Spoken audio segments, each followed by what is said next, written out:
প্রিয় দর্শক, আপনারা যে যেখানে আছেন সবাইকে প্রীতি ও শুভেচ্ছা জানিয়ে নিউ ইয়র্ক থেকে রতন তালুকদার লাইভ শুরু করছি। আজকে একটি যে বিষয় আমার কাছে খুব নতুনত্ব মনে হয়েছে এবং ভালো লেগেছে। আপনারা জানেন যে সম্প্রতি ঢাকা বিশ্ববিদ্যালয়ে নির্বাচন হয়েছে, ডাকসুর নির্বাচন। সেই নির্বাচনে শিবির নেতৃত্বে আরো অনেকগুলি দল মিলে যে প্যানেল, সেই প্যানেল নির্বাচনে জয়ী হয়েছেন।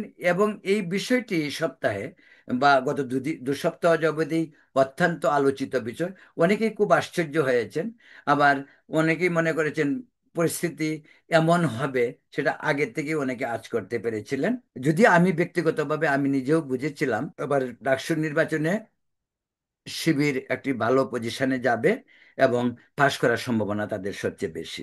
যাই হোক, সব অবশেষে তাই হয়েছে। এবং পাশাপাশি গত দুদিন আগে যে ইলেকশন হলো জাহাঙ্গীরনগর বিশ্ববিদ্যালয়, সেখানেও শিবির পাশ করেছে।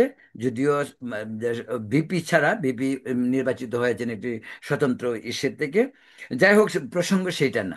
আজকে ঢাকা বিশ্ববিদ্যালয়ের যে নবনির্বাচিত ভিপি একটি একটি সাংবাদিক সম্মেলনে বা সাংবাদিক সম্মেলন নয়, বা সাংবাদিকদের এক প্রশ্নের উত্তরে তিনি বলতেছিলেন, আমি লেখা পড়াটা একটু আপনাকে পরে শোনাতে চাই। শিবিরের প্যানেলে নির্বাচিত ভিপি প্রার্থী সাদিক কায়েম বলেছেন, ঢাকা বিশ্ববিদ্যালয় একটি মাল্টি কালচারাল প্রতিষ্ঠান। এখানে স্বাধীনতা সীমিত করবে করার কোনো সুযোগ নেই। হিজাব পরা শিক্ষার্থীর যেমন অধিকার আছে, তেমনি নন হিজাব বা আধুনিক পোশাক পরা শিক্ষার্থীরাও সমান অধিকার আছে। তিনি আরো বলেন, কারো স্বাধীনতায় কেউ হস্তক্ষেপ করতে পারবে না। তিনি এও বলেন, শিবিরের মাঝে নিরাপদ মনে করেই আকাঙ্ক্ষিত নেতৃত্বই নারী ছাত্রীরা বেছে নিয়েছেন। কথাগুলো আমার কাছে খুব ভালো লেগেছে। এই কারণেই ভালো ভালো লেগেছে। আহ, অনেকেরই প্রশ্ন, অনেকেই বলে যে রুকিয়া হল, সেখানেও শিবির সমর্থক পাশ করে কিভাবে? এই এই নিয়ে অনেক আলাপ আলোচনা হচ্ছে।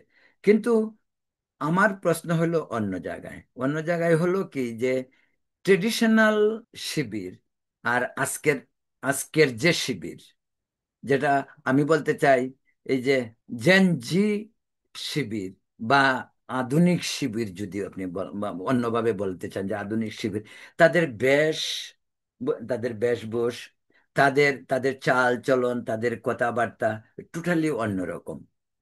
তো আবার আপনি যদি ছাত্রলীগ বা ছাত্র দল দেখেন, তাদের চাল চলন বেশভূষ সেটাও অন্যরকম। আজকে শিবিরকে কোনো বোঝার উপায় নেই যে কে শিবির, কে ছাত্রদল, কে ছাত্রলীগ। কারণ ড্রেস প্রায় একই রকম। আজকালকার তরুণদের ড্রেস দেখে বোঝা অনেক মুশকিল যে কে কোন লাইন মেনটেন করে বা কার নেপথ্যে কি রহস্য, সেটা খুঁজে বের করা আজকাল কিন্তু খুব কঠিন। কিন্তু সাদিক শের মানে নবনির্বাচিত ভিপি সাদিক কায়েম, তার কথাগুলি কিন্তু অত্যন্ত যুক্তিসঙ্গত কথা। আমি জানি না জামাতের সংগঠন তো শিবির, তাদের তাদের তাদের পরিস্থিতির কতটুকু পরিবর্তন হয়েছে বা নতুন যা, এটাকে কি বলা যাইতে পারে যে আগের শিবির বা এখনের শিবির তো এক জিনিস নয়। আপনারা দিয়েও জানেন যে তারা পাশ করার পরে তারা রায়ের বাজারে, যেটা বৌদ্ধভূমি, বুদ্ধিজীবীদের বৌদ্ধভূমি, সেখানেও তারা গিয়ে শ্রদ্ধা জ্ঞাপন করেছে। তো তার অর্থ তো মুক্তিযুদ্ধ বা মুক্তিযুদ্ধের চেতনার প্রতি তারা শ্রদ্ধাশীল, সেই জিনিসটাই তারা করেছে। যদিও ইদানিং একটা কথা উঠছে, জামাত হয়তো একাত্তরের যে তাদের মানে যে বর্বরচিত হত্যাকাণ্ড পাকিস্তান ঘটিয়েছিল, যাদের সহচর তারা ছিল, তারা হয়তো একাত্তরের সেই অপকর্মের জন্য তারা ক্ষমা প্রার্থনা করতে পারে। এই ধরনের আলোচনা হচ্ছে। এবং এটাও বলার অপেক্ষা রাখে না, জামাতের একটি অংশ অনেক দিন যাবতেই তারা একটু আধুনিক চিন্তা ভাবনা করছে এবং তারাও মনে করে যে 71 সালে যে ঘটনা জামাত করেছে, সেই ঘটনা স- সঠিক হয়নি বা তার জন্য মাপ চাওয়া উচিত। আবার এও বলতে হবে আমাদেরকে, আজকের যারা জামাত বা ছাত্র শিবির, তাদেরকে আজ থেকে 54 বছর আগে তাদের বয়স কত ছিল? চিন্তা করুন, সেই প্রজন্ম কিন্তু এখন আর নেই। তাই সেই প্রজন্মের অপকর্ম এর বোঝা এই প্রজন্মের জামাত কেন বহন করবে, সেটা আমার মাথায় ঢুকে না।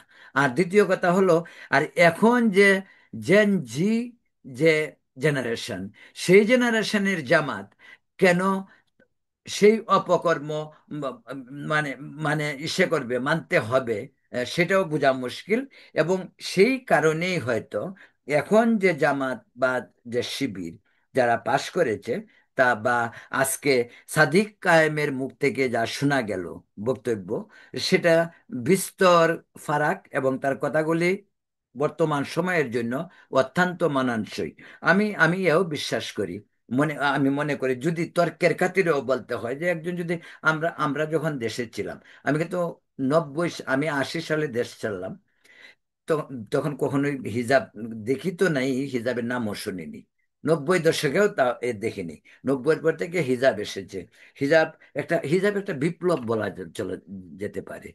এত দ্রুত হিজাব বেড়েছে, তে সেই হিজাব 90-এর পর থেকে এখন অবধি প্রতিদিনই বাড়ছে। তো এই বিষয়ে একটা কথা বলা যেতে পারে, যেন আমার মতো যেন, আমি একজন অন্য ধর্মের লোক, আমার জন্য হিজাব নিয়ে কথা বলা বা বিষয়টা কিন্তু খুব স্পর্শকাতর।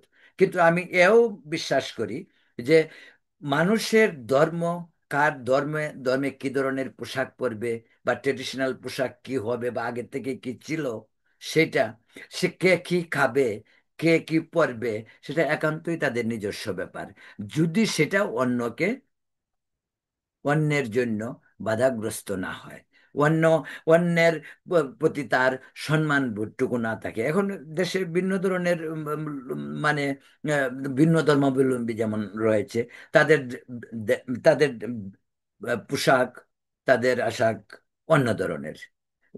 তারা যেমন মেয়েরা আছে, তারা কপালে টিপ দিবে, সিঁদুর পরবে, বা অনেক মুসলিম মেয়ে যারা আছে তারা হিজাব, অনেকেই আছে হিজাব পরে না। যার দরুন সাদিক কায়েম এও বলেছে, যে তার বক্তব্যটা আপনারা বোধহয় শুনছেন, যে হিজাব বা নন হিজাব, আধুনিক পোশাক পরার শিক্ষার্থী আধুনিক পোশাক পরার কথা বলছে, যে তারা সমান অধিকার পাবে। এই বিষয়টা আমার কাছে নতুন মনে হয়েছে।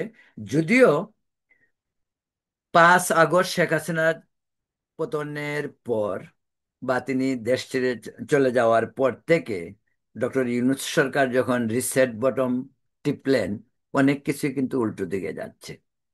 অনেক কিছুই উল্টো দিকে যাচ্ছে, সব মুক্তিযুদ্ধের চেতনা বলুন, আর যাই কিছু বলুন, সবকিছুই উল্টো দিকে। ধর্মান্ধরা একেবারে মনে নেই হঠাৎ করে শক্তিশালী হয়ে উঠলো। কিন্তু শেখ হাসিনার আমলে তারা ঠিকই রাজনীতি করেছে, তারা ঠিকই ওয়াজ করছে। এমন কোনো কিছু নেই যে ধর্মীয় বাধা বাংলাদেশে কখনোই ছিল।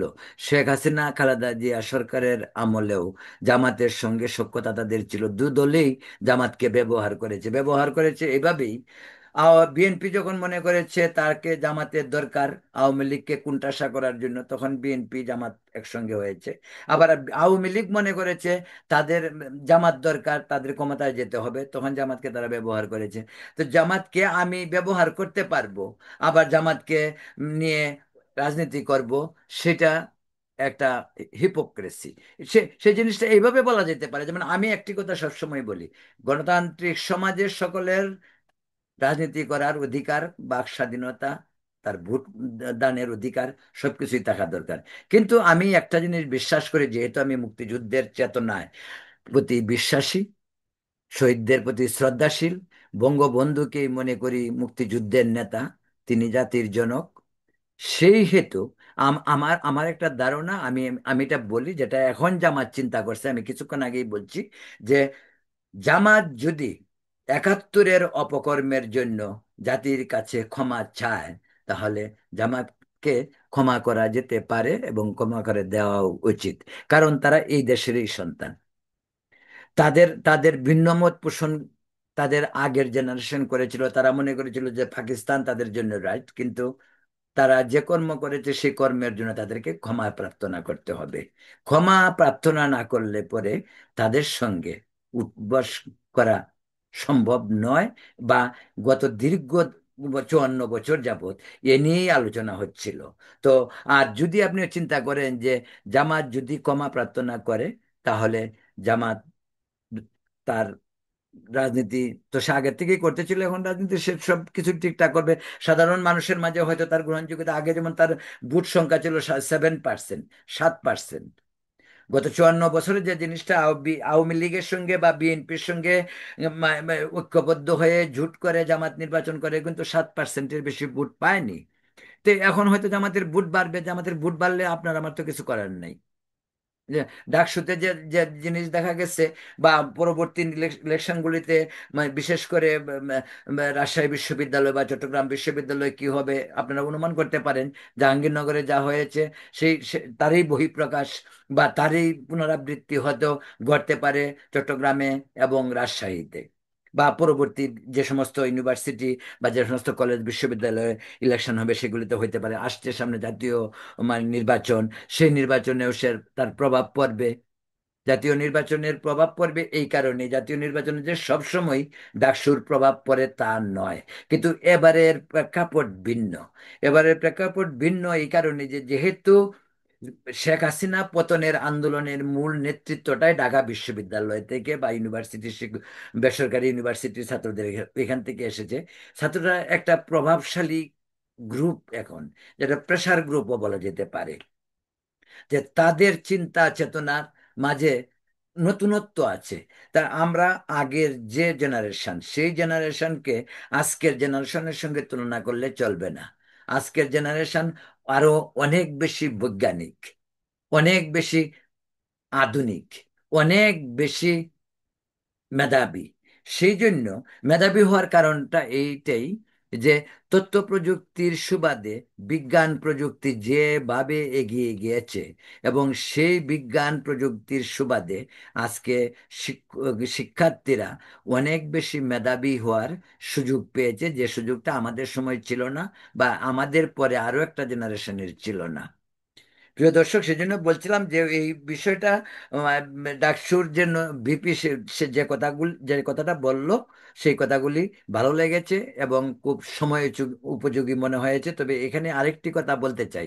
আপনারা বোধহয় নিশ্চয়ই খবরে দেখেছেন বা বিভিন্ন টক শোতে বিভিন্ন জনের কাছ থেকে শুনেছেন যে বাংলাদেশ ব্যাংক কিন্তু বোধহয় 1 মাস আগে বোধহয় এরকম একটা একটা একটা ইসে করেছিল যে ড্রেস কোড কি হবে, মা- ইসে পরে বা মানে বুরকা পরে আসতে হবে বা হিজাব পরে আসতে হবে, এক ধরনের ম্যান্ডেটরি করার চিন্তা ভাবনা করেছিল। পরে অবশ্য তারা এর থেকে সরে দাঁড়িয়েছে এবং বিভিন্ন কারণে এ নিয়ে অনেক সমালোচনা হয়েছে, অনেক অনেক লেখালেখি হয়েছে, পত্রপত্রিকা অনেক ইস্যু হয়েছে।